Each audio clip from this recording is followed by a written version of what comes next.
आज हम बहुत ही आसान भाषा में पढ़ने वाले हैं गोल्जी बॉडी, जिसे गोल्जी कॉम्प्लेक्स या गोल्जी अपरेटस भी कहा जाता है। इसकी डिस्कवरी किसने की? कैमिलो गोल्जी ने की, और उन्हीं के नाम पे इसका क्या नाम पड़ा? गोल्जी बॉडी या गोल्जी कॉम्प्लेक्स या गोल्जी अपरेटस।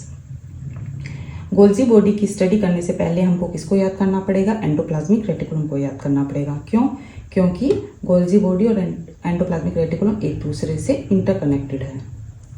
अब ये सेल है, ये सेल का न्यूक्लियस है। इस न्यूक्लियस से किसका ओरिजिन होता है? एंडोप्लाज्मिक रेटिकुलम का ओरिजिन होता है। न्यूक्लियस का क्या काम है? डीएनए से एमआरएनए बनाना, और एंडोप्लाज्मिक रेटिकुलम का क्या काम है? इस एमआरएनए से प्रोटीन बनाना। ठीक है, ये प्रोटीन कहाँ जाती है? ये प्रोटीन जाती है वेसिकल के फॉर्म में गोल्जी बॉडी में, और गोल्जी बॉडी में क्या होता है? इस प्रोटीन का मॉडिफिकेशन होता है, और वेसिकल के रूप में ही यहाँ से मॉडिफाइड प्रोटीन बाहर निकलती है। सिस फेस से आती है।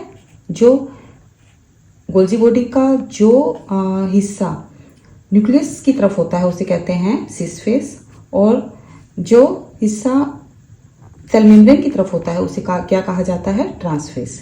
सिस फेस को फॉर्मिंग फेस भी कहा जाता है, क्योंकि यहाँ से फॉर्मेशन शुरू होता है मॉडिफाइड प्रोटीन का, और ट्रांसफेस को मैच्योरिंग फेस भी कहा जाता है, क्योंकि यहाँ से मॉडिफाइड प्रोटीन मैच्योर होके मैच्योर्ड प्रोटीन या फिर मॉडिफाइड प्रोटीन बाहर निकलती है, इसलिए इसे मैच्योरिंग फेस भी कहा जाता है। अब जिस तरह से एंडोप्लाज्मिक रेटिकुलम 3 टाइप्स होती है, याद करिए, सिस्टर्ने, ट्यूब्यूल्स और वेसिकल, उसी तरह से जो गोल्जी बॉडी होती है उसमें भी 3 टाइप्स होती है, ट्यूब्यूल्स, सिस्टर्ने और वेसिकल। तो गोल्जी बॉडी का क्या काम है?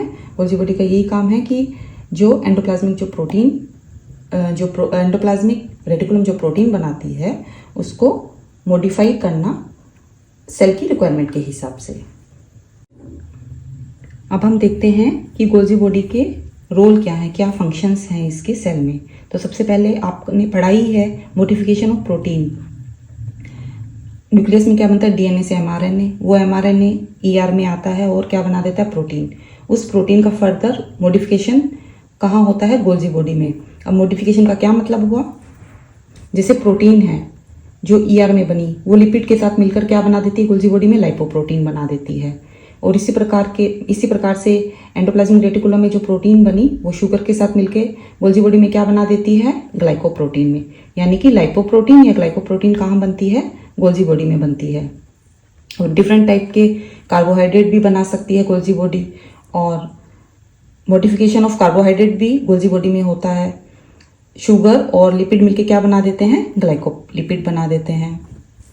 इसी प्रकार से फॉर्मेशन ऑफ लाइसोसोम, ये गोल्जी बॉडी एक ऐसा सेल ऑर्गेनल है जो दूसरे सेल ऑर्गेनल को बना सकता है। ये क्वेश्चन इंपॉर्टेंट है।